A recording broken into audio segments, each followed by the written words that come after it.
எஸ்தாக்கு ஷைத்தான் அந்த குச்சியை வைத்து பல்லு விளக்க ஆரம்பிச்சிடும். கிளீன் பண்ணாம அசுத்தமா வச்சா தான் நீங்க விளக்கலாம். கிளீன் பண்ணிட்டீங்க, கிளீனா சுத்தமா ஒரு குச்சி கிடக்குன்னு சொல்லி என்ன பண்ணிடுவான்? ஷைத்தான் எடுத்து அதை விளக்கி விடுவான். இது மார்க்க சட்டம் புத்தகம்னா ஒரு காமெடி புத்தகமா? அறிவுக்கு பொருந்தாத, பகுத்தறிவுக்கு எதிரான எவ்வளவு சட்டங்கள் எழுதி வச்சிருக்கிறாங்க. அப்ப இப்படி மதுஹப் புத்தகங்களை புரட்டி பார்த்தால் குர்ஆன் ஹதீஸுக்கு எதிராக, மார்க்கத்துக்கு நேர் முரணான, அறிவுக்கு பொருந்தாத பல்வேறு சட்டங்களை குப்பைகளாக எழுதி வச்சிருக்கிற புத்தகங்களாகத்தான் இந்த மதுஹப் சட்ட நூல்கள் இருக்கிறது என்பதை இதிலிருந்து தெரிந்து கொள்ளலாம். மதுஹப்னா நமக்கு விருப்பப்படி எதை நான் எடுத்துக்கலாம் என்று இவர்கள் செல்வதற்காகத்தான் இப்படி செஞ்சுக்கிட்டு இருக்கிறாங்க. ஏன்னா அந்த மதுஹபிலே இன்றைக்கு மதுஹபை சொல்லக்கூடியவர்கள், மக்களுக்கு போதிக்கக்கூடியவர்கள் எதையெல்லாம் செய்கிறார்களோ அதற்கு எதிரான கண்டனங்கள் இருக்கிறது. ஃபாத்திஹா ஓதக்கூடாது என்று மதுஹப் சொல்கிறது, கபர் வழிபாடு கூடாது என்று மதுஹப் சொல்கிறது, நெஞ்சில் கை கட்ட வேண்டும் என்று மதுஹப் சொல்கிறது, விரலை அசைக்க வேண்டும் என்று மதுஹப் சொல்கிறது. இப்படி மதுஹபை பின்பற்றக்கூடியவர்கள் எதையெல்லாம் இன்றைக்கு செயல்படுத்தாமல் நம்மை விமர்சிக்கிறார்களோ அதையெல்லாம் அவர்கள் ஏற்றிருக்கிற மதுஹபுகளும் சொல்கிறது. கண்ணியத்திற்குரிய எல்லாம் வல்ல அல்லாஹ்வின் நல்லடியார்களே, அல்லாஹ் ரப்பல் ஆலமீன் இஸ்லாம் என்ற அழகான ஒரு மார்க்கத்தை நமக்கு தந்திருக்கின்றான். இந்த மார்க்கத்தின் அடிப்படைகளை திருமறை குர்ஆனின் மூலமாக இறைவன் நமக்கு தெளிவும் படுத்தியிருக்கிறான். இஸ்லாத்தின் அடிப்படையை பற்றி ரத்தின சுருக்கமாக இறைவன் குர்ஆனிலே பேசுகிற பொழுது, அலா லில்லாஹி தீனுல் ஹாலிஸ், அறிந்து கொள்ளுங்கள், களப்பற்ற தூய்மையான இந்த மார்க்கம் அல்லாஹ் ஒருவனுக்கே சொந்தமானது. இந்த மார்க்கத்துக்கு சொந்தக்காரன், இஸ்லாத்தின் உரிமையாளன் அல்லாஹ்வை தவிர வேறு யாரும் இல்லை. அல்லாஹ் ஒருவன் தான் இதற்கு முழு அதிகாரம் படைத்த உரிமை பெற்றவனாக இருக்கிறான் என்பதை இறைவன் குர்ஆனிலே நமக்கு பதிவு செய்கிறான். இந்த இஸ்லாத்தின் முழு உரிமையும் பெற்றவன் அல்லாஹ் தான் என்றால் அதற்கான பொருள் என்ன? இந்த மார்க்கத்தினுடைய அடிப்படை கொள்கை என்ன? இதில் நன்மை என்ன, தீமை என்ன? இதில் அனுமதிக்கப்பட்டது என்ன, தடுக்கப்பட்டது என்ன? ஹலால் எது, ஹராம் எது? இப்படியான மார்க்கம் தொடர்பான அனைத்து விஷயங்களையும், இஸ்லாம் தொடர்பான அத்துணை காரியங்களையும் சொல்வதற்கு தகுதி படைத்தவனாக, உரிமை பெற்றவனாக அல்லாஹ் ஒருவன் தான் இருக்கிறான். அவனுக்கு சொந்தமான மார்க்கத்தில் அவன் இயற்றுவது மட்டும்தான் சட்டம். அவன்தான் சட்டம் இயற்றுவதற்கு அதிகாரம் படைத்தவனாக இருக்கிறான் என்பதை இறைவன் மிக ரத்தின சுருக்கமாக இந்த மார்க்கத்தின் அடிப்படையை திருமறை குர்ஆனின் மூலமாக நமக்கு தெளிவுபடுத்துகிறான். இன்னொரு இடத்திலே இறைவன் பேசுகிற பொழுது, இத்தபிஉ மா உன்சில இலைக்கும் மிர் ரப்பிக்கும், உங்கள் இறைவனிடமிருந்து உங்களுக்கு அருளப்பட்ட செய்தியை மட்டும் பின்பற்றுங்கள். நீங்க மார்க்கம்னு ஒன்றை செய்வதாக இருந்தால், ஒரு காரியத்தை நடைமுறைப்படுத்துவதாக இருந்தால், அல்லாஹ்விடமிருந்து அருளப்பட்ட செய்தியின் அடிப்படையிலே அந்த காரியம் இருக்க வேண்டும். இறைவனிடமிருந்து அருளப்பட்ட செய்தி என்பது குர்ஆனும் ஆதாரபூர்வமான நபிமொழிகளும். இந்த இரண்டின் அடிப்படையில் தான், அல்லாஹ்வுடைய வஹீ செய்தியின் அடிப்படையில் தான் நம்முடைய ஒவ்வொரு காரியமும், மார்க்கத்தினுடைய ஒவ்வொரு செயல்பாடுகளும் அமைய வேண்டும். நீங்கள் அந்த செய்தியை மட்டும்தான் பின்பற்ற வேண்டும். வலா தத்தபிஉ மின் தூனிஹி அவுலியா, அல்லாஹ்வை விடுத்து வேறு பொறுப்புதாரிகளை நீங்கள் பின்பற்றாதீர்கள். மார்க்கத்துக்கு அல்லாஹ் ஒருவன் தான் பொறுப்பாளன், உரிமையாளன் என்று இருக்கின்ற பொழுது, நீங்கள் பின்பற்றுவதற்கு தகுதியானவன் அவன் மட்டும்தான் என்று இருக்கின்ற பொழுது, அவனுடைய செய்தியை மட்டும்தான் நீங்கள் பின்பற்ற வேண்டுமே தவிர மற்றவர்களை, அல்லாஹ்வை தவிர்த்து வேறு நபர்களை நீங்கள் பின்பற்ற கூடாது. இறைவன் குர்ஆனிலே இந்த மார்க்கத்தின் அடிப்படையை தெளிவுபடுத்துகிறான். அப்ப இஸ்லாத்துல எந்த ஒரு காரியத்தை நாம் செய்வதாக இருந்தாலும் அனைத்துமே இறை செய்தியின் அடிப்படையில் இருக்க வேண்டும். நம்முடைய தொழுகை இருக்கிறதா, தொழுகையினுடைய ஒவ்வொரு அங்க அசைவுகளும் அல்லாஹும் அல்லாஹுடைய தூதரவர்களும் வழிகாட்டிய அடிப்படையில் இருக்க வேண்டும். நான் நோக்கின்ற நோன்பு இருக்கிறதா, நோன்பனுடைய ஒவ்வொரு செயல்பாடுகளும் அல்லாஹும் அல்லாஹுடைய தூதரும் வழிகாட்டிய அடிப்படையில் இருக்க வேண்டும். நாம் எந்த வழிபாடுகள் செய்வதாக இருந்தாலும், ஒரு காரியத்தை நன்மை என்று கருதுவதாக இருந்தாலும், ஒன்றை அனுமதிக்கப்பட்டது தடுக்கப்பட்டது என்று முடிவு செய்வதாக இருந்தாலும், எல்லாமே அல்லாஹ்விடமிருந்து அருளப்பட்ட செய்தியின் அடிப்படையில் தான் இருக்க வேண்டும் என்பதை அல்லாஹ் நமக்கு திருமறை குர்ஆனிலே தெளிவுபடுத்துகிறான். இந்த அடிப்படையை முன்னிறுத்தி அல்லாஹ் ஒருவனை மட்டுமே வணங்க வேண்டும், அவனை மட்டுமே பின்பற்ற வேண்டும் என்கின்ற அடிப்படையை முன்னிறுத்தித்தான் ஏராளமான இறை தூதர்கள் இறைவனால் நியமிக்கப்பட்டார்கள். அப்படியான இறை தூதர்களின் வரிசையில் நபிகள் நாயகம் ஸல்லல்லாஹு அலைஹி வஸல்லம் அவர்கள் இறுதி தூதராக நியமிக்கப்பட்டு, அந்த இறுதி தூதரோடு தூதுத்துவத்தை இறைவன் நிறைவு செய்து விடுகிறான். தூதுத்துவத்தை இறைவன் நிறைவு செய்து விடுகிறான் என்றால் அதற்கு என்ன பொருள்?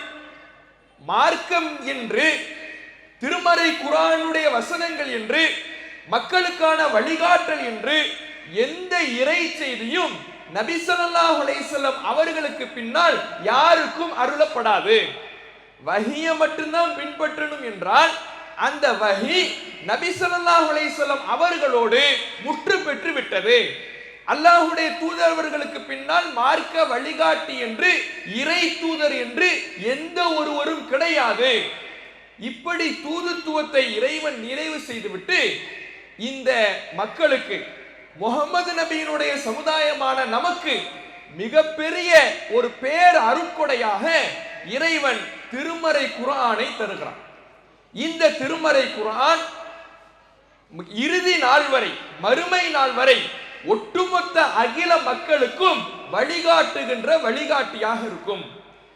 நபி ஸல்லல்லாஹு அலைஹி வஸல்லம் அவர்களுடைய காலத்தில் இருந்த பிரச்சனைகளுக்கும் திருமறை குர்ஆன் தீர்வு சொல்லும். அதற்கு பிந்தைய காலத்திற்கும் திருமறை குர்ஆன் தீர்வு சொல்லும். மறுமை நாள் வரை எந்த காலம் புதிதாக வந்தாலும், எந்த பிரச்சனைகள் புதிதாக தோன்றினாலும் கூட அனைத்திற்கும் தீர்வு சொல்லுகின்ற, சட்டம் சொல்லுகின்ற, அனைத்திற்கும் வழிகாட்டுகின்ற ஒரு வேதமாக திருமறை குர்ஆன் இருக்கும் என்று ஒரு மிகப்பெரிய பேர் அருட்கொடையாக இறைவன் தந்து இந்த மார்க்கத்தை உங்களுக்கு முழுமையாக வழங்கிவிட்டேன் என்கிறான் அல்லாஹ். அல் யௌம அக்மல்து லக்கும் தீனக்கும், இன்றைய தினத்தோடு நபிகள் நாயகம் ஸல்லல்லாஹு அலைஹி வஸல்லம் அவர்களுடைய காலத்தோடு இந்த மார்க்கம் முழுமைப்படுத்தப்பட்டு விட்டது. வ அத்மம்து அலைக்கும் நிஅமதி, என்னுடைய அருளை உங்களுக்கு பரிபூரணப்படுத்தி விட்டேன். வரலீது லக்குமுல் இஸ்லாம தீனா, இஸ்லாம் என்ற இந்த மார்க்கத்தை உங்களுக்கு நான் பொருந்தி கொண்டு இருக்கிறேன். இறைவனுடைய இஸ்லாம் என்ற மார்க்கம் நபி ஸல்லல்லாஹு அலைஹி வஸல்லம் அவர்களுடைய காலத்தோடு முழுமைப்படுத்தப்பட்டு விட்டது. அது பூரணமாக தரப்பட்டு விட்டது. பூரணமாக தரப்பட்ட இந்த மார்க்கத்திலே அல்லாஹ்வுடைய தூதரவர்களுக்கு பின்னால் எதையும் கூட்டக்கூடாது. கூட்டுவதற்கு எதுவும் இல்லை, குறைப்பதற்கும் எதுவும் இல்லை. எது ரசூலுல்லாஹ்வால் நமக்கு மார்க்கமாக தரப்பட்டு விட்டதோ அதுதான் மறுமை நாள் வரை மார்க்கம். அதை கூட்டுகின்ற அதிகாரம் அல்லாஹ்வை தவிர வேறு யாருக்கும் இல்லை என்ற இந்த மார்க்கத்தின் அடிப்படையை அல்லாஹ் நமக்கு தந்திருக்கிறான். இதை சரியாக இன்றைக்கு புரியாதவர்கள், திருமறை குர்ஆன் சொல்லித் தருகின்ற இந்த அடிப்படையை விளங்காத சிலர் இன்றைக்கு இமாம்களை பின்பற்றக்கூடியதை பார்க்கிறோம். மதுஹபுகள் என்று இந்த இஸ்லாத்திலே 4 மதுஹபுகள் என்பதை புதிதாக நுழைப்பதை பார்க்கிறோம். எந்த அளவுக்கு 4 மதுஹபுகளில் ஏதேனும் ஒன்றை சார்ந்தவனாக ஒருவன் இருந்தால்தான் அவன் முஸ்லீம் என்று சொல்லுகின்ற அளவுக்கு இன்றைக்கு மதுஹபு வெறி மக்களிடத்திலே, சிலரிடத்திலே ஊறி போயிருப்பதை பார்க்க முடிகிறது. ஒன்று நீ ஹனஃபியாக இருக்க வேண்டும், அல்லது ஷாஃபியாக இருக்க வேண்டும், அல்லது மாலிக்கியாக இருக்க வேண்டும், அல்லது ஹம்பலியாக இருக்க வேண்டும். இந்த 4 மதுஹபுகளில் ஏதேனும் ஒன்றை சார்ந்திருந்தால்தான் நீ முஸ்லீம் என்று சொல்லுகின்ற அளவுக்கு சிலரிடத்திலே இறை செய்தியை தாண்டி, திருமறை குர்ஆன் ஹதீஸை தாண்டி இந்த 4 இமாம்களை பின்பற்றுபவர்களாக இன்றைக்கு மாறி இருக்கக்கூடிய நிலையை பார்க்கிறோம். எந்த அளவுக்கு நம்ம வாழக்கூடிய இந்த தமிழகத்துல பெரும்பான்மையாக மக்களிடத்தில் பின்பற்றப்படுகின்ற மதுஹபுகள் 2 தான். ஒன்னு ஹனஃபி, இன்னொன்னு ஷாஃபி. வாப்பான்னு நீங்க கூப்பிடுறீங்களா, நீங்க எல்லாம் ஷாஃபி அப்படிம்பாங்க. அத்தான்னு கூப்பிடுறவங்களா ஹனஃபி அப்படின்னு பிரிப்பாங்க. இப்படி இந்த ஹனஃபி ஷாஃபிங்கிற இரண்டு மதுஹபுகள் தான் நம்ம பகுதியில தமிழகத்துல பெரும்பான்மையாக பின்பற்றப்படுகிறது. இவங்க யாரு? இவர்கள் அல்லாஹ்வால் இறை தூதர்களாக அங்கீகரிக்கப்பட்டவர்களா? இறைவனிடமிருந்து இறை செய்தி அருளப்பட்டவர்களா? மார்க்கத்தை ஒன்றை பின்பற்ற வேண்டும் என்றால் இறை செய்தியை தான் பின்பற்ற வேண்டும் என்று அல்லாஹ் சொன்ன பிறகு இவர்கள் பின்பற்றப்படுகிறார்கள் என்றால், ஷாஃபி கண்மூடித்தனமாக பின்பற்றப்படுகிறார் என்றால், அபூ ஹனீஃபாவை சார்ந்து இருக்க வேண்டும் என்றால், மார்க்கத்தினுடைய ஒவ்வொரு சட்டங்களையும் இவர்கள் இருவரிடமிருந்து தான் எடுக்க வேண்டும் என்றால், இவர்களுக்கு அல்லாஹ்விடமிருந்து இறை செய்தி அருளப்பட்டதா? இறை தூதர்களாக நியமிக்கப்பட்டார்களா? இவர்கள் யார்? என்னை போன்ற உங்களை போன்ற சாதாரண மனிதர்கள். அவர்கள் காலத்திலே அவர்கள் மிகப்பெரிய அறிவுஜீவிகள், அதிலே மாற்று கருத்து கிடையாது. இந்த மார்க்கத்துக்காக பாடுபட்டவர்கள், அதிலே எந்த மாற்று கருத்தும் கிடையாது. ஆனால் நபி ஸல்லல்லாஹு அலைஹி வஸல்லம் அவர்களை போன்ற வஹீ செய்தி என்ற அங்கீகாரத்தை பெற்ற இறை தூதர்களா, இறைவனோடு இறை செய்தி என்ற தொடர்பில் இருந்தவர்களா? எதுவும் கிடையாது. அவர்கள் சாதாரண மனிதர்கள். நபிகள் நாயகம் ஸல்லல்லாஹு அலைஹி வஸல்லம் அவர்களுக்கு பின்னால் பல ஆண்டுகள் கழித்து பிறந்தவர்கள். இமாம் அபூ ஹனீஃபா இவர் ஹிஜ்ரி 80ல தான் பிறக்கிறார். கிட்டத்தட்ட நபிகள் நாயகம் ஸல்லல்லாஹு அலைஹி வஸல்லம் அவர்களுடைய மௌத்துக்கு பின்னால் 70 ஆண்டுகள் கழித்து தான் இமாம் அபூ ஹனீஃபா பிறக்கிறார். 80லிருந்து 150 ஹிஜ்ரி 150 வரை வாழுகிறார். இமாம் ஷாஃபி 150ல தான் பிறக்கிறார். நபிகள் நாயகம் ஸல்லல்லாஹு அலைஹி வஸல்லம் அவர்கள் மரணித்து கிட்டத்தட்ட 140 ஆண்டுகள் கழித்து தான் இமாம் ஷாஃபி பிறக்கிறார். பிறந்து 204 வரை வாழுகிறார். அப்ப அல்லாஹ்வுடைய தூதர் அவர்களுக்கு பின்னால் பல ஆண்டுகள், 70 ஆண்டுகள், 100 ஆண்டுகள் கழித்து பிறந்தவர்கள் மார்க்கத்தில் பின்பற்ற தகுந்தவர்களாக எப்படி மாறினார்கள்? பின்பற்ற தகுந்தவர்கள் என்றால் ஒன்று, அவர்களுக்கு இறைவனிடமிருந்து இறை செய்தி அருளப்பட்டிருக்க வேண்டும். இறை செய்தியை மட்டும்தான் பின்பற்ற வேண்டும் என்று அல்லாஹ் சொல்லிவிட்டான். அதற்கு பிறகு இவர்கள் பின்பற்றப்பட வேண்டும் என்று சொல்லப்படுகிறது என்றால், இவர்கள் பின்பற்ற தகுந்தவர்கள் என்கின்ற அதிகாரத்தை கொடுத்தது யார்? யோசிச்சு பாருங்க. ஒரு முஸ்லிம் மாற்று கருத்து இல்லாமல் ஒன்றை பின்பற்ற வேண்டும் என்றால் எதை பின்பற்றணும்? ஒன்னு குர்ஆனை பின்பற்றணும், ஆதாரபூர்வமான நபிமொழிகளை பின்பற்றணும். இதுதான் ஒரு முஸ்லிமுக்கு அல்லாஹ் விதித்த கட்டளை. அல்லாஹ்விடமிருந்து அருளப்பட்ட செய்தியை நீங்கள் பின்பற்றுங்கள் என்றால் குர்ஆனையும் ஹதீஸையும் பின்பற்றுங்கள், ஆதாரபூர்வமான நபிமொழிகளை பின்பற்றுங்கள். இதுதான் ஒரு மனிதன், ஒரு முஸ்லிம் மாற்று கருத்து இல்லாமல் கட்டுப்பட வேண்டிய செய்தி இதுதான். ஆனா ஷாஃபி இமாம் சொல்லிட்டாரா, கண்ணு முன்னாடி அவர் பின்னாடி போயிடணும்.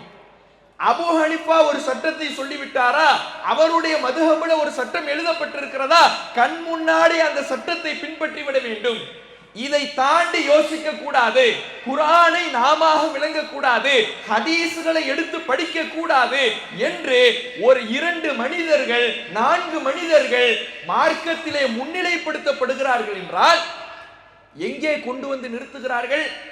இறைவனுடைய செய்திக்கு நிகராக, இறை தூதருடைய செய்திக்கு நிகராக 2 மனிதர்களுடைய கருத்துக்களை, இந்த 4 இமாம்களுடைய கருத்துக்களை கொண்டு வந்து நிறுத்தக்கூடிய அவலம் இன்றைக்கு நிகழ்ந்து கொண்டிருக்கிறது. அல்லாஹ் ரப்பல் ஆலமீன் திருமறை குர்ஆனிலே இணை வைப்பாளர்களை பற்றி, யூத கிறிஸ்தவர்களை பற்றி பல்வேறு இடங்கள்ல பேசுகிறார். அதிலே இறைவன் அவர்களை கண்டித்து பேசுகின்ற வசனங்களில் ஒன்று, அம்லஹும் ஷுரகா ஷரஉ லஹும் மினத்தீன் மா லம் யஅதன் பிஹில்லாஹ். அல்லாஹ் சொல்லாததை மார்க்க சட்டம் என்று இயற்றுகின்ற இணை கடவுள்கள் அவர்களுக்கு இருக்கிறார்களா? எந்த அளவுக்கு இறைவன் கண்டிக்கிறான் என்றால், அன்றைய காலத்து இணை வைப்பாளர்கள் தங்களுடைய ஆசாமிகள் எதை சொல்லுகிறார்களோ அதை மார்க்க சட்டம் என்று பின்பற்றினார்கள், இறை வாக்கு என்று பின்பற்றினார்கள். யூத கிறிஸ்தவர்கள் தங்களுடைய மத குருமார்கள், பாதிரிமார்கள் எதை சொல்லுகிறார்களோ அதை வேத வாக்கு என்று நம்பினார்கள். அல்லாஹ் உன்னை சொல்லல, இறைவன் ஒன்றை வழிகாட்டவில்லை, வேதத்தில் ஒரு செய்தி இடம்பெறல, அதை இந்த மதகுருமார் சொல்லிவிட்டார் என்பதற்காக அதை நீங்கள் ஆகுமாக்கிக் கொள்கிறீர்கள் என்றால், சட்டமாக பின்பற்றுகிறீர்கள் என்றால், அல்லாஹுக்கு இணையாக அவர்களை கொண்டு வந்து நிறுத்துகிறீர்களா என்று கடுமையாக இறைவன் கண்டிக்கிறான்.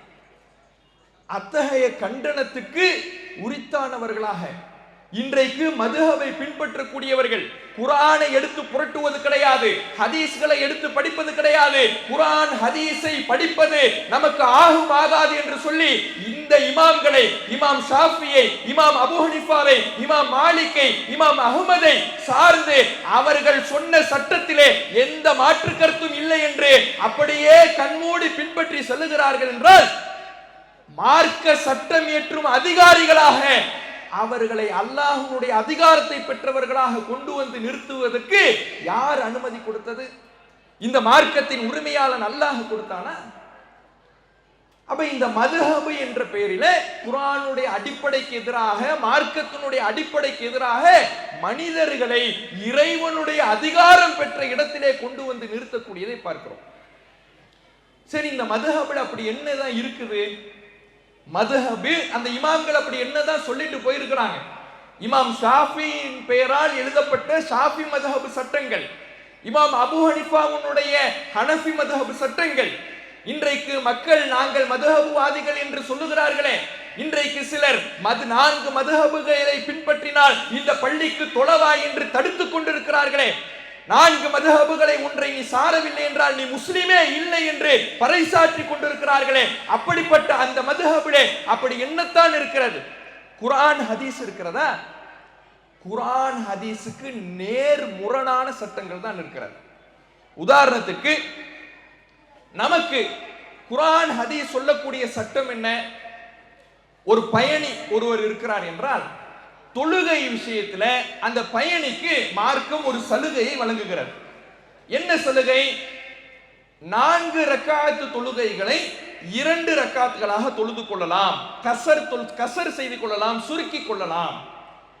2 வேளை தொழுகைகளை ஒரு வேளையில இணைத்துக் கொள்ளலாம், ஜம்மு செய்து கொள்ளலாம் என்ற சலுகையை மார்க்கம் வழங்குகிறது.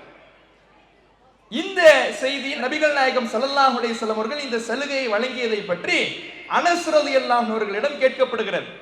கான ரசூலுல்லாஹி ஸல்லல்லாஹு அலைஹி வஸல்லம் இதா ஹரஜ மஸீரத ஸலாஸத அம்யால் அவ் ஸலாஸத ஃபராசில், நபி ஸல்லல்லாஹு அலைஹி வஸல்லம் அவர்கள் 3 பர்சஹ் தூரம் அளவுக்கு பயணம் செய்து புறப்பட்டால் அப்போது சல்லா ரக்காத்தை 4 ரக்காத்து தொழுகைகளை 2 ரக்காத்துகளாக சுருக்கி தொழுவார்கள்.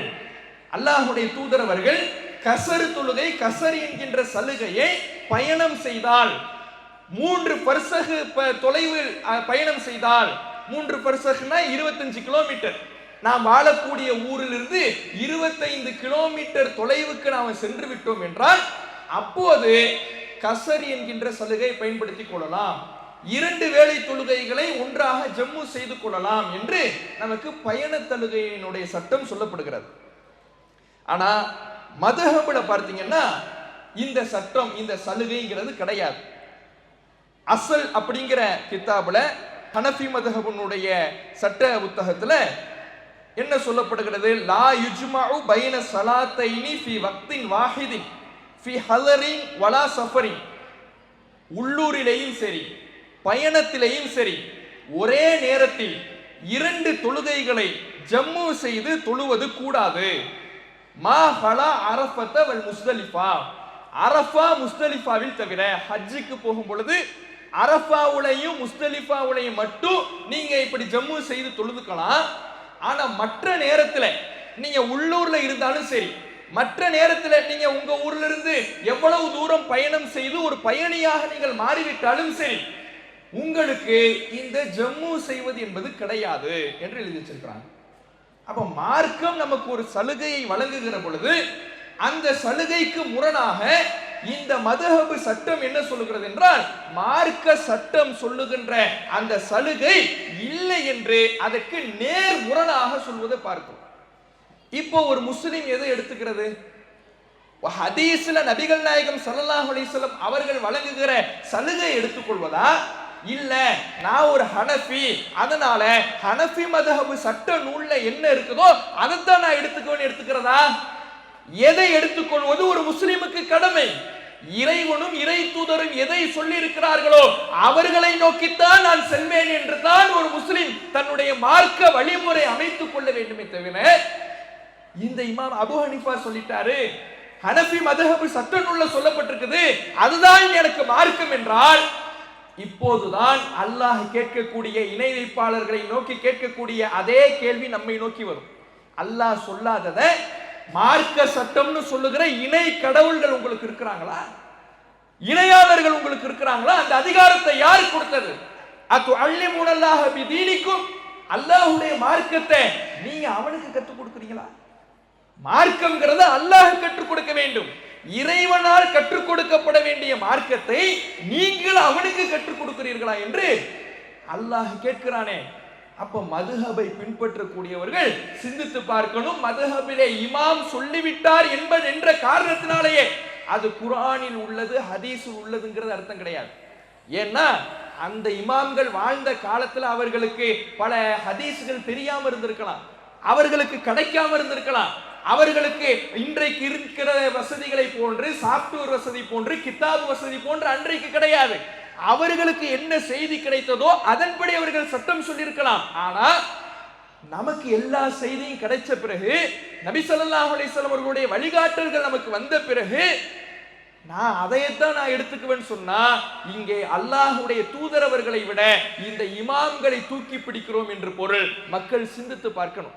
நமக்கு குர்ஆன் ஹதீஸ் தான் முக்கியம், அதை நோக்கி செல்லக்கூடியவர்களாக இருக்க வேண்டும். அதே போல நம்ம எல்லோருக்கும் தெரியும், எந்த ஒரு மனிதருக்காகவும் நாம் எழுந்து நிற்பது கூடாது. அவர் எவ்வளவு பெரிய ஆளாகவும் இருக்கலாம், அவருக்காக எழுந்து நிற்கிறது, மரியாதைக்காக எழுந்து நிற்பது கூடுமான்னு கேட்டா கூடாது என்பது எல்லா முஸ்லிமுக்கும் தெரிந்த ஒன்று. ஏன்னா நபிகள் நாயகம் ஸல்லல்லாஹு அலைஹி வஸல்லம் அவர்கள் இதற்கு அனுமதி கொடுக்கல. அல்லாஹ்வுடைய தூதரவர்களாகவே இருந்தாலும் அவர்களுக்காக சில சஹாபாக்கள் எழுந்து நிக்கிறாங்க ஒரு நேரத்துல. அப்ப நபி ஸல்லல்லாஹு அலைஹி வஸல்லம் அவர்கள் அவர்களை தடுக்கிறாங்க, அந்த செயலை வெறுக்கிறாங்க, இப்படி எழுந்து நிற்க கூடாது என்று தெளிவுபடுத்துகிறார்கள். அப்ப நபி ஸல்லல்லாஹு அலைஹி வஸல்லம் அவர்களாகவே இருந்தாலும் அவர்களுக்காக எழுந்து நிற்க கூடாது என்று சொல்லக்கூடிய மார்க்கமாக இஸ்லாமிய மார்க்கம் இருக்கிறது. மரியாதை என்பது மனதில் தான் இருக்க வேண்டுமே தவிர ஒரு மனிதரை புனிதப்படுத்துகின்ற வகையிலே அவருக்காக எழுந்து நிற்பது மார்க்கத்தில் அனுமதிக்கப்பட்ட விஷயம் அல்ல. இது தொடர்பாக நமக்கு ஹதீஸ்களிலே சொல்லப்பட்டு இருக்கிறது. ஆனா ஷாஃபி மதஹப் நூல் ஃபத்ஹுல் முஈனிலே என்ன சொல்லப்படுகிறது? இஸன்னுல் கியாமு லஹு கல் ஆலிமி, ஆலிமுக்கு எழுந்து நிற்பதை போல குர்ஆனுக்காகவும் எழுந்து நிற்பது சுன்னத்தான காரியம். பல் அவுலா, இல்ல சுன்னத்து மட்டும் இல்ல, அதைவிட சிறந்த காரியம். ஆலிமுக்கு எழுந்து நிற்கிறதே கூடாது. இவர்கள் என்ன, ஆலிமுக்கு எழுந்து நிற்பது எப்படி சுன்னத்தோ சிறந்த காரியமோ வலியுறுத்தப்பட்ட காரியமோ அதே போல குர்ஆன் ஓதும் பொழுது குர்ஆனுக்காக எழுந்து நிற்கணும். உங்க முன்னாடி குர்ஆன் இருந்தா நீங்க எழுந்திருச்சு நின்னுடணும் என்று சட்டத்தை எழுதி வச்சிருக்காங்க. இந்த சட்டம் எங்கிருந்து எடுக்கப்பட்டது? குர்ஆன் ஓதினால் எழுந்து நிற்க வேண்டும் என்கின்ற சட்டம் எங்கிருந்து எடுக்கப்பட்டது? அதற்கு உதாரணமாக காட்டப்படுகிற ஒரு ஆலிம் வந்தால் எழுந்து நிற்க வேண்டும் என்கின்ற சட்டம் எங்கிருந்து எடுக்கப்பட்டது? நபி ஸல்லல்லாஹு அலைஹி வஸல்லம் அவர்கள் வந்தாலே எழுந்து நிற்க கூடாது என்று சொல்லுகின்ற மார்க்கத்தில் இப்படியான சட்டம் எப்படி இருக்கும்? அப்ப ஒரு முஸ்லிம் எதை கவனிக்கணும்? ஹதீஸில் சொல்லப்பட்டிருக்கிற மனிதர்களுக்காக எழுந்து நிற்க கூடாது என்ற சட்டத்தையா, அல்லாஹ்வுடைய தூதரவர்களே வந்தாலும் எழுந்திருக்க கூடாது என்ற சட்டத்தையா, இல்ல ஒரு ஆலிம் வந்துட்டார்னா அவருக்காக எழுந்து நிற்கிறது சிறந்தது சுன்னத் என்று சொல்லுகின்ற சட்டத்தையா? எந்த சட்டத்தை ஒரு முஸ்லிம் எடுத்துக்கொள்ள வேண்டும்? இப்படி நபிகள் நாயகம் ஸல்லல்லாஹு அலைஹி வஸல்லம் அவர்களுக்காக எழுந்து நிற்க கூடாதுன்னா ஆலிமுக்காக எப்படி எழுந்து நிற்கிறது? ரசூலுல்லாஹ் விட ஆலிம் உயர்ந்தவரா? அப்போ ஒவ்வொருவரும் தனக்கான ஒரு சட்டத்தை எழுதி கொள்ளுகின்ற வகையிலே இஷ்டத்திற்கு குர்ஆனில் இல்லாத ஹதீஸில் இல்லாத குர்ஆன் ஹதீஸுக்கு நேர் முரணான சட்டங்கள் எழுதப்பட்ட வழிமுறைகள் தான் இந்த மதுஹபுகள் என்பதற்கு இதுவும் ஒரு சாட்சியாக இருக்கிறது. அதே மாதிரி அல்லாஹ்வுடைய தூதர் அவர்கள் நமக்கு மழை தொழுகைய வழிகாட்டி இருக்கிறாங்க. பஞ்சம் நிலவுகிறது, பஞ்சம் நிலவினால் அல்லாஹ்விடத்துல மழை வேண்டி பிரார்த்திக்கின்ற விதமாக 2 ரக்காத்துகள் மழை தொழுகை என்ற ஒரு வழிபாட்டை அல்லாஹ்வுடைய தூதர் அவர்கள் வழிகாட்டி இருக்கிறாங்க.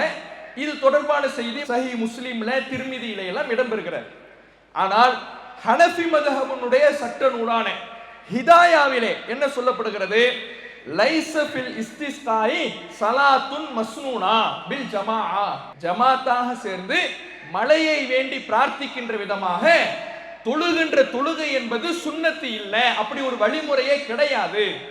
அவரவர்களாக விரும்பினார் 2 ரக்காத் தொழுதுங்க. ஆனால் அல்லாஹ்விடத்துல இஸ்திக்ஃபார் செய்வதுதான், அல்லாஹ்விடத்துல துஆ செய்வதுதான். மழையே வேணுமா, நீங்க பாவ மன்னிப்பு தேடுங்க. மழை வேண்டும் என்றால் நீங்கள் துஆ செய்யுங்கள். இது மட்டும் தான் இருக்கிறதே தவிர மழை தொழுகை என்கின்ற ஒரு சுன்னத்தே கிடையாது என்று இமாம் அபூ ஹனீஃபாவுடைய மذஹபான அந்த ஹனஃபி மذஹபினுடைய சட்ட நூலில் எழுதப்பட்டிருக்கிறது. அப்ப ஹதீஸ் ஒரு தொழுகை இருக்கிறது என்று சொல்லுகிறது. மழை இல்லை என்றால், பஞ்சம் நிலவுகின்றது என்றால், நபி ஸல்லல்லாஹு அலைஹி வஸல்லம் அவர்கள் 2 ரக்காத்துகள் மழை வேண்டி பிரார்த்தித்து தொழுகை நடத்தி இருக்கிறார்கள். மைதானத்திலே மக்களை அழைத்து ஒன்று கூடி ஜமாத்தாக நடத்தி இருக்கிறார்கள். அப்படி நேரடியாக ஹதீஸ் இருக்கும் பொழுது இன்னைக்கு ஹனஃபி மذஹபை பின்பற்றுகிறோம் என்று சொல்லக்கூடியவர்கள் எதை எடுத்துக்கிறாங்க? ரசூலுல்லாஹ்வுடைய ஹதீஸையா அல்லது ஹிதாயாவில் இடம்பெற்றிருக்கிற ஹனஃபி மذஹபினுடைய சட்டத்தையா? எதை நோக்கி மக்கள் செல்ல வேண்டும்? தெளிவாக ஹதீஸ் இருக்குது. மலை தொழுகை ரசூலுல்லாஹ் தொழுதார்கள் என்பதற்கு நேரடியாக ஆதாரம் இருக்கிறது. அதை விட்டுவிட்டு இன்றைக்கு ஹனஃபி மذஹபு தான், அதுதான் குர்ஆன் ஹதீஸை விளங்குவதற்கான வழிமுறை என்று மக்கள் சொல்லுகிறார்கள் என்றால் இதுல குர்ஆன் ஹதீஸ் இருக்குதா? குர்ஆனுக்கும் ஹதீஸுக்கும் நேர் எதிரான விஷயங்கள் தான் நிரம்பி இருப்பதை நம்மால் பார்க்க முடிகிறது. அது மட்டும் இல்லாம மக்ரிபுக்கு முன் சுன்னத், நபி ஸல்லல்லாஹு அலைஹி வஸல்லம் அவர்கள் மக்ரிபுக்கு முன் சுன்னத்தை நமக்கு சொல்லி தந்திருக்கிறாங்க 2 ரக்காத்துகள் தொழுவதற்கு. இது தொடர்பான செய்தி புகாரியில, முஸ்லிம்ல என்று ஏராளமான ஹதீஸ் நூல்கள்ல இடம்பெறுகிறது. ஆனால் ஹனஃபி மذஹபுல மக்ரிபுக்கு முன் சுன்னத்தை கிடையாது. அதனாலதான் பள்ளிவாசல்கள்ல மக்ரிபுனுடைய பாங்கை எழுதி போட்டுவிட்டு இக்காமத்துங்கிற இடத்துல உடன் எழுதிப்பாங்க. ஏன் உடன் எழுதி இருக்கிறாங்கன்னா, மக்ரிபுக்கு முன் சுன்னத்து கிடையாது. முன் சுன்னத்து இருந்தால் நேரம் கொடுக்கலாம், முன் சுன்னத்து இல்லைங்கிறதுனால பாங்கு சொல்லப்பட்ட உடனே மக்ரிபுனுடைய ஃபர்து ஜமாத் நடந்துவிடும் என்று ஹனஃபி மذஹபை பின்பற்றுகின்ற பள்ளிகளில் எழுதி போட்டிருப்பார்கள். ஏன் அப்படி எழுதி போட்டிருக்கிறாங்க தெரியுமா?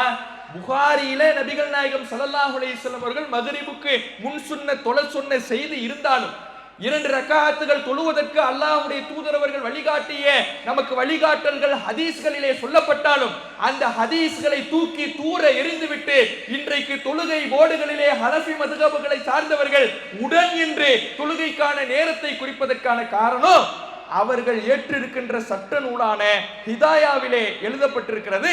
வலா யுத்தனஃபலு பஅதல் குரூபி கப்லல் ஃபுரூல், மக்ரிபுனுடைய ஃபர்துக்கு முன்னால எந்த விதமான தொழுகையும் உபரியான தொழுகையும் கிடையாது. மக்ரிபுக்கு முன்னால சுன்னத்து உபரியான எந்த தொழுகையும் கிடையாது. பாங்கு சொல்லப்பட்டுட்டா உடனே ஃபர்து தொழுகையை தான் நிறைவேற்ற வேண்டும் என்று எழுதி வச்சிருக்கிறனால இன்றைக்கு ஹனஃபி மذஹபினர் அதை எடுத்திருக்கிறத பார்க்கணும். இப்ப யோசிச்சு பாருங்க, குர்ஆன் ஹதீஸுக்கு நெருக்கமாக எங்கேயாவது இருக்குதா? அல்லாஹ்வுடைய தூதர் அவர்கள் ஒரு சட்டத்தை சொல்லியிருந்தால் அதற்கு நேர் எதிரான சட்டத்தை கொண்டதாகத்தான் மذஹபு நூட்கள் இருக்கிறது.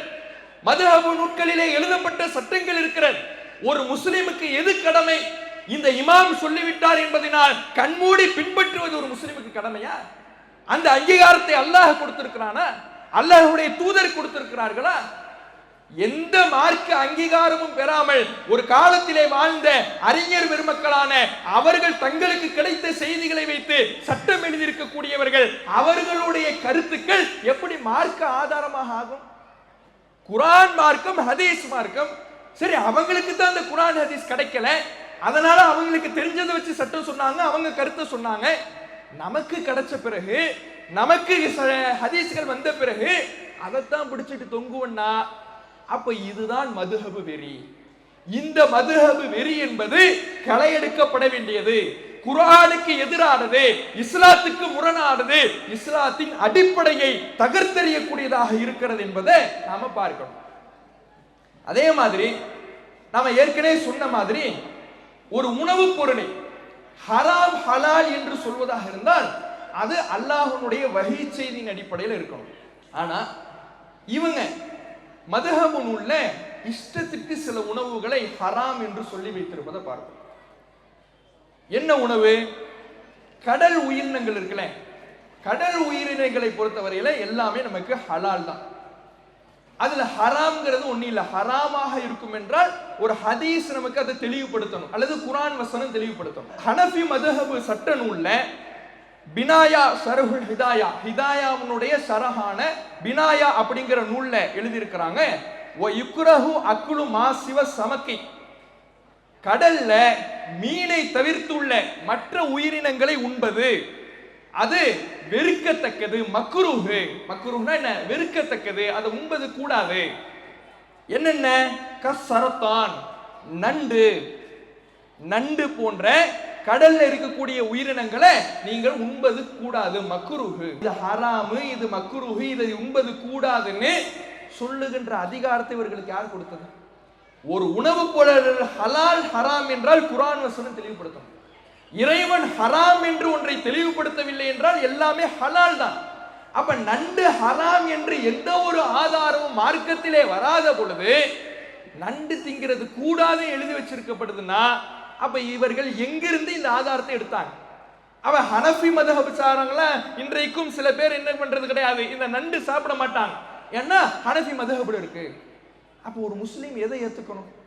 குர்ஆனை ஏத்துக்கணுமா? இது போன்று குர்ஆன் ஹதீஸினுடைய அடிப்படை ஆதாரம் இல்லாத இந்த மதுஹப் நூல்களை எடுத்துக்கிறதா? யோசிச்சு பாருங்க. இதெல்லாம் விட வேடிக்கை என்ன தெரியுமா? இவங்க சட்டம் எழுதுறங்கிற பேர்ல உள்ள கற்பனை தான். இப்படி குர்ஆன் ஹதீஸுக்கு நேர் முரணாக எழுதுவது ஒரு பக்கம், இந்த கடல்வாழ் உயிரினங்கள் பற்றி இப்படி யோசிச்சுக்கிட்டு இருக்கிறாங்கல்ல, இதுல யோசிக்கிறதுல இன்னொரு சட்டத்தை பற்றி ஆய்வு செய்யறாங்க.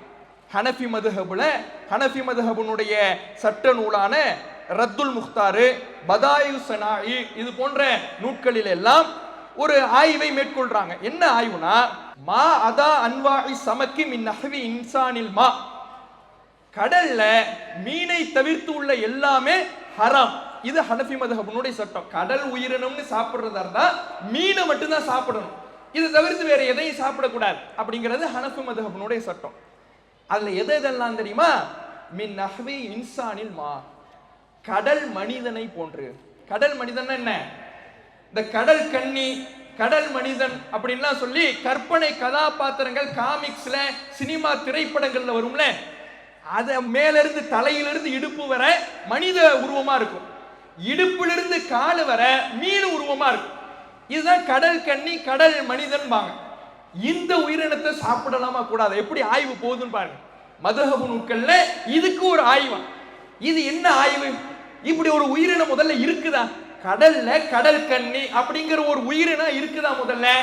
இதை உண்ணலாமா கூடாதா? ஹனஃபி மதுஹபுனுடைய சட்டத்தின் அடிப்படையில மீனை தவிர எதையும் உண்ணக்கூடாது, அதனால் இதுவும் கூடாது அப்படின்னு எழுதி வச்சிருக்கிறாங்க. இதுக்கு ஒரு கதை வேற. இன்சானுல் மா அப்படின்னா என்ன தெரியுமா? ஷாஃபி மதுஹபுனுடைய அறிஞர்களில் ஒருவரான கமாலுத்தீன் அத்-தமீரி அப்படிங்கிறவரு ஹயாத்துல் ஹயவானுல் குப்ரா அப்படிங்கிற ஒரு நூல் எழுதியிருக்கிறார். அந்த நூல்ல இன்சானுல் மா, கடல் மனிதன் அப்படின்னா யாரு தெரியுமா அப்படிங்கறத விளக்குறார். ஒரு கதையை பாருங்க. கடல் மனிதன்னா அவனுடைய தோற்றம் மனிதனுக்கு ஒப்பாக இருக்கும். இல்லா அன்னலகு தன்பன் தனபன் என்றாலோ அவனுக்கு வாள் இருக்கும். தோற்றம்லாம் யார் மாதிரி இருக்குமா? மனிதனை போன்று இருக்கும். ஆனா அவனுக்கு வாள் முளைச்சிருக்கும். ஒரு நாள் நம்ம காலத்துல இது போன்ற ஒரு கடல் மனிதனை ஒரு மனிதன் கொண்டு வந்தான். கடல் மனிதனை ஒரு ஆள் கொண்டு வந்தான். இன்னஃபி பஹரி ஷாம், ஷாம் பிரதேசத்தினுடைய கடல்ல இது போன்ற மனித தோற்றத்தில் இருக்கக்கூடிய ஒரு கடல் மனிதனை ஒரு ஆள் கொண்டு வருவார். அந்த கடல் மனிதனுக்கு வலஹு லிஹ்யத்துன் பைதா, வெள்ளை நிற ஒரு பெரிய தாடி வேற இருந்திருக்கு. பெரிய உலமாவா இருந்திருக்கும் போல இருக்கு அந்த கடல் மனிதன். பெரிய வெள்ளை நிற தாடி ஒண்ணு இருந்திருக்கு. அதனால அந்த பகுதி மக்கள் என்ன சொல்ல ஆரம்பிச்சுட்டாங்களா? ஷேகுல் பஹர், இவர் கடல்ல பெரிய ஷேகுப்பா, கடலுடைய பெரிய ஷேகு அப்படின்னு சொல்லி என்ன பண்ண ஆரம்பிச்சுட்டாங்களா, பேர் சொல்ல ஆரம்பிச்சுட்டாங்களாம்.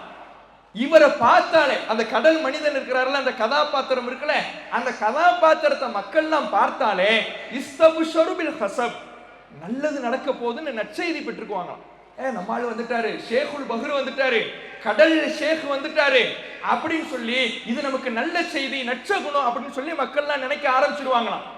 அப்போது ஒரு மன்னர் என்ன பண்றாரா, அந்த இடத்துல இருக்கக்கூடிய ஒரு அரசரு, இவன் யாரு, கடல்ல இருந்து வந்திருக்கிறான், அவன் வந்து கடல் மனிதனா இருக்கிறான், பார்க்க மனுஷ மாதிரி இருக்கலாம், ஆனா மனுஷ மாதிரி இல்ல, வால்லாம் இருக்குது, கொஞ்சம் மீன் தோற்றம் இருக்குது, இவன் யாரு, இவனை பத்தி தெரியலையே, ஆனா இவனை பத்தி தெரிஞ்சுக்கணும் அப்படின்னு சொல்லி அந்த மன்னர் என்ன பண்றாரா, அவன்கிட்ட விசாரிக்கவும் முடியல. ஏன் முடியல தெரியுமா, அவன் மொழி வேற இல்ல. உலகத்துல வாழ்றவனா இருந்தா டிரான்ஸ்லேட்டரை வச்சுக்கலாம், இவன் கடல் மனிதன்ல, கடல்ல ராஜாங்கம் நடத்துறவன்ல, அவன்கிட்ட எப்படி பேசி கண்டுபிடிக்கிறது, விசாரிக்கிறது. அப்ப என்ன பண்றாரா, அவனுக்கு ஒரு பொம்பளையை கல்யாணம் முடிச்சு வச்சிடறாராம். அந்த கடல் மனிதனுக்கு ஒரு பெண்ணை திருமணம் முடித்து வைத்து விடுகிறாராம். 2 பேருக்கு ஒரு குழந்தை பிறக்குது. இப்ப ஒரு குழந்தை பிறந்துச்சுன்னா அந்த குழந்தை தாயினுடைய மொழியையும் பேசும், தகப்பனுடைய மொழியும் பேசும். தமிழ் மலையாளம், தமிழ் உருது, கணவன் தமிழ் மனைவி உருது, இப்படி திருமணம் முடிச்சிருந்தாங்கன்னா அந்த புள்ள 2 மொழியையும் பேசும்ல. அது மாதிரி அந்த கடல் மனிதனுக்கு, கடல் கண்ணனுக்கு ஒரு பெண்ணை திருமணம் முடித்து வச்ச உடனே அவங்களுக்கு பிறக்கிற புள்ள 2 பாஷையும் பேசும்லன்னு இவரா நினைச்சு ஒரு பெண்ணை திருமணம் முடிச்சு வைக்கிறாரு. அதே மாதிரி ஒரு புள்ள பிறக்குது. அந்த புள்ளையை, இந்த மொழியை கத்துக்கிட்ட உடனே அதுக்கப்புறம் அந்த மன்னர் என்ன பண்றாராம், விசாரணையை துவக்கினாராம். இதை எழுதி வச்சுட்டு தான் இப்போது இந்த கடல் மனிதனுடைய இறைச்சியை சாப்பிடலாமா, இவன் கடல்ல இருந்து வரான்ல, இவனுக்கு மீனுக்கான சட்டமா இல்ல இவனை சாப்பிடலாமா கூடாதா, மதுஹப்ல சட்டம். அப்போ என்னது, லா யுக்கலு அலா ஷைஇன் மினல் ஹாலாத், எந்த நிலைமையிலையும் அதை சாப்பிட கூடாது. ஏன், ஹனஃபி மதுஹபுனுடைய சட்டத்துல மீனை தவிர எதையும் சாப்பிடக்கூடாது. அதனால அவன் கடல் மனிதனாகவே இருந்தாலும் சாப்பிடக்கூடாது. எங்க போகுது பாத்தீங்களா கற்பனை. இப்படி ஒரு உயிரினம் முதல்ல இருக்குதா, கடல் மனிதன்கிற ஒரு கதாபாத்திரம் இருக்குதா. கடல் மனிதனை பத்திய இந்த நிலைமைனா, பெண்ணை பற்றி கடல் கண்ணின்னு எழுதி வச்சிருக்காங்கல்ல, அதுக்கு என்னென்னலாம் எழுதி வச்சிருக்காங்களோ தெரியல. அப்ப இவ்வளவு மோசமாக ஒரு கற்பனை கதாபாத்திரங்களுக்கெல்லாம் சட்டம் எழுதுகின்ற ஒரு இடமாக, கதை கப்சாக்கள் நிறைந்த ஒரு சட்ட புத்தகமாக, காமிக்ஸ்ல வரக்கூடிய கதாபாத்திரங்களுக்கு சட்டத்தை தேடக்கூடிய ஒரு இடமாக இந்த மதுஹப் சட்டங்கள் இருப்பதை நம்மால் பார்க்க முடிகிறது. அப்ப இப்படி அறிவுக்கு பொருந்தாத, அறிவுக்கு எதிரான பல்வேறு சட்டங்களை எழுதி வச்சிருக்கிறாங்க. இன்னும் பார்த்தீங்கன்னா பல்லு விளக்குறதுக்கு ஒரு சட்டம். பல்லு விளக்குறதுக்கு என்ன சட்டம் தெரியுமா, பல்லு விளக்குறதுக்கு குச்சியை எடுத்தீங்கன்னா அதை அகல வாக்குல தான் நீங்க விளக்கணும், நீட்ட வாக்குல விளக்க கூடாது. பல் விளக்குற குச்சியை வச்சு அகல வாக்கில் தான் விளக்கணுமே தவிர நீல வாக்கில் விளக்க கூடாது. ஏன்னா நீல வாக்கில் நீங்கள் விளக்கினால் ஈரல்ல வீக்கம் வந்துடும். அந்த பல் விளக்கும் குச்சியை நீங்கள் முழுமையாக இறுக்கமாக பிடித்து விடக்கூடாது. ஏன்னா அப்படி பிடிச்சிட்டீங்கன்னா உங்களுக்கு மூல நோய் வந்துடும். அந்த பல் துளக்குற குச்சியை நீங்கள் சப்ப கூடாது. ஏனென்றால் அது குருட்டு, கண் தெரியாம ஆக்கிடும். பல் துளக்குற குச்சியை நீங்க என்ன பண்ணக்கூடாது, மென்னிடவோ சப்பிடவோ கூடாது. அப்படி பண்ணிட்டீங்கன்னா அது உங்களுக்கு கண் தெரியாம ஆக்கிடும். பல்லு விளக்கிட்டு முக்கியமா குச்சியை நீங்க கழுவிடக்கூடாது.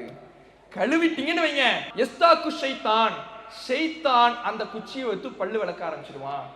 கிளீன் பண்ணாம அசுத்தமா வச்சா தான் நீங்க விளக்கலாம். கிளீன் பண்ணிட்டீங்க, கிளீனா சுத்தமா ஒரு குச்சி கிடக்குன்னு சொல்லி என்ன பண்ணிடுவான், ஷைத்தான் எடுத்து அதை விலக்கி விடுவான். அப்ப இப்படி இதெல்லாம் என்ன, இது மார்க்க சட்டம் புத்தகம்னா ஒரு காமெடி புத்தகமா? அறிவுக்கு பொருந்தாத, பகுத்தறிவுக்கு எதிரான எவ்வளவு சட்டங்கள் எழுதி வச்சிருக்கிறாங்க. அப்ப இப்படி மதுஹப் புத்தகங்களை புரட்டி பார்த்தால் குர்ஆன் ஹதீஸுக்கு எதிராக மார்க்கத்துக்கு நேர்முரணான, அறிவுக்கு பொருந்தாத பல்வேறு சட்டங்களை குப்பைகளாக எழுதி வச்சிருக்கிற புத்தகங்களாகத்தான் இந்த மதுஹப் சட்ட நூல்கள் இருக்கிறது என்பதை இதிலிருந்து தெரிந்து கொள்ளலாம். ஆனால் அந்த இமாம்கள் அவர்களுடைய காலத்தில் நன்மக்கள், அவர்கள் நல்லவர்களாக வாழ்ந்தவர்கள், தங்களுக்கு தெரிந்ததை வைத்து மக்களுக்கு சட்டம் சொன்னார்கள். இமாம் அபு ஹனீஃபாவாக இருந்தாலும் இமாம் ஷாஃபியாக இருந்தாலும் அவர்கள் மக்களுக்கு போதித்தது ஒரு ஹதீஸை நீங்கள் பார்க்கிறீர்கள், அதுக்கு மாற்றமாக என்னுடைய கருத்தை பார்த்தால் என் கருத்தை தூக்கி தூர எறிந்துவிட்டு ஹதீஸை பின்பற்றுங்கள் என்றுதான் ஒவ்வொரு மதுஹப் இமாம்களும் சொன்னார்கள். ஆனால் இன்றைக்கு மதுஹப் வெறி பிடித்தவர்கள் ஏன் குர்ஆன் ஹதீஸை விட்டுவிட்டு மதுஹபை சார்ந்திருக்கிறார்கள் என்றால், அதை மக்களுக்கு போதிக்கிறார்கள் என்றால், அந்த மதுஹபிலே தங்களுக்கு தோதுவாக எதைனாலும் எடுத்துக்கலாம். குர்ஆன் ஹதீஸ்னா ஒன்ன பின்பற்றணும், அது நமக்கு செட் ஆகாது. மதுஹப்னா நமக்கு விருப்பப்படி எதைனாலும் எடுத்துக்கலாம் என்று இவர்கள் செல்வதற்காகத்தான் இப்படி செஞ்சுக்கிட்டு இருக்கிறாங்க. ஏன்னா அந்த மதுஹபிலே இன்றைக்கு மதுஹபை சொல்லக்கூடியவர்கள், மக்களுக்கு போதிக்கக்கூடியவர்கள் எதையெல்லாம் செய்கிறார்களோ அதற்கு எதிரான கண்டனங்கள் இருக்கிறது. ஃபாத்திஹா ஓதக்கூடாது என்று மதுஹப் சொல்கிறது, கபர் வழிபாடு கூடாது என்று மதுஹப் சொல்கிறது, நெஞ்சில் கை கட்ட வேண்டும் என்று மதுஹப் சொல்கிறது, விரலை அசைக்க வேண்டும் என்று மதுஹப் சொல்கிறது. இப்படி மதுஹபை பின்பற்றக்கூடியவர்கள் எதையெல்லாம் இன்றைக்கு செயல்படுத்தாமல் நம்மை விமர்சிக்கிறார்களோ அதையெல்லாம் அவர்கள் ஏற்றிருக்கிற மதுஹபுகளும் சொல்லுகிறது. அதையெல்லாம் மக்களுக்கு சொல்ல மாட்டாங்க. மதுஹபை ஆதரிக்கிற ஹனஃபியாக்களுக்கு சொல்ல மாட்டாங்க, ஷாஃபியாக்களுக்கு சொல்ல மாட்டாங்க. ஏன்? தங்களுக்கு தோதுவாக உள்ளதை மட்டும் மக்களுக்கு போதிக்கக்கூடியவர்களாக இருக்கிறார்கள். மக்கள் விழிப்புணர்வு பெறணும். நமக்கு ஒவ்வொரு மக்களுக்கும் ஒவ்வொரு முஸ்லிமுக்கும் இமாம்கள் மார்க்க அத்தாரிட்டி கிடையாது, இமாம்கள் மார்க்க ஆதாரம் கிடையாது. மனித கருத்துக்கள் ஒருபோதும் இஸ்லாத்தின் அடிப்படையாக ஆக முடியாது. குர்ஆன் ஹதீஸ் மட்டும்தான் இஸ்லாத்தின் அடிப்படை. அதை நோக்கித்தான் தௌஹீத் ஜமாத் பல ஆண்டு காலமாக மக்களை அழைத்துக் கொண்டிருக்கிறது. இப்போதும் உங்கள் முன்னால் அதைத்தான் வைத்திருக்கிறோம். அந்த குர்ஆன் ஹதீஸ் என்ற அடிப்படையை நோக்கி அன்பான அழைப்பை விடுத்து எனது உரை நிறைவு செய்கின்றேன். வாஹிர் தாவானா அல்ஹம்துலில்லாஹி ரப்பில் ஆலமீன். அஸ்ஸலாமு அலைக்கும் வரஹ்மத்துல்லாஹி வபரகாத்துஹு. அல்லாஹு அக்பர், அல்லாஹு அக்பர்.